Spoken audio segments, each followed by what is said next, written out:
Number 2/21 এইটো কেছটো এনে ঘৰত চলিছিলে আৰু চৰকাৰৰ এপ্ৰুভেল হৈ ষ্টেট গভৰ্ণমেণ্টলৈ এই কেছটো ট্ৰেন্সফাৰ হৈছিলে। সেই হিচাপে এটা কেছ আমাৰ তেজপুৰত ট্ৰেন্সফাৰ হৈ আহিছে।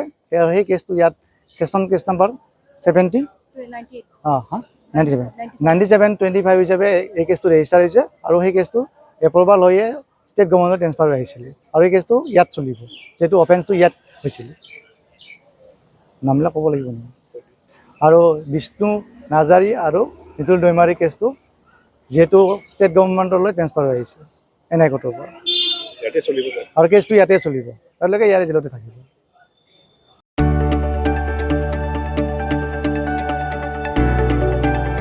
गोजोनथाव खौरां बर'नि आंगोथार गोथाव ओंख्रि जानो मोजां मोनग्रा रायजो राजाफोरनि थाखाय गोजोनथाव खौरां।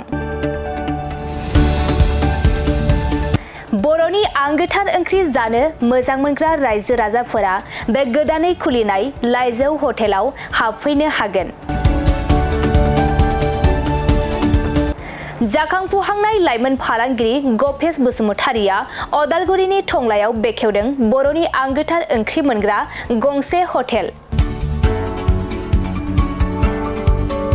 अदालगुरि जिल्ला टंलानि मिउनिसिपाल बर्ड मावख'नि साखाथियाव गोदानै बर'नि गोग्गो जानाय आदारनि गंसे लाइजौ मुंनि हटेल बेखेवदों। अदालगुरि जिल्लानि सिङाव थानाय फालांगिरि नोगोर टंलायाव गोदानै खुलिनाय बे लाइजौ हटेलाव बर'नि दोरोङारि जाग्रा आदारजों लोगोसे गोबां जाग्रा आदारफोरबो मोननो हागोन। गोदानै बेखेवजानाय बे लाइजौ हटेलाव अमा बेदर, बोरमा, लकेल ना, साम', नारजि, अनला खारै, थास', मैथा आरो नाफाम आरो गोबां आइटेमफोरखौ मोननो हागोन। बेनिखायनो नोंथाङाबो अदालगुरि जिल्ला टंला लामाजों थांलाय फैलाय खालामोब्ला बे गोदानै खुलि जानाय लाइजौ हटेलाव हाबनानै बर'नि दोरोङारि गोथाव जाग्रा आदारफोरखौ जालांनो हागोन। आरो नोंथाङा नैबे 9101758967 जानबुं नम्बरनि गेजेरजों खौरां लाहरनानै आबुङै मिथिना लानो हागोन।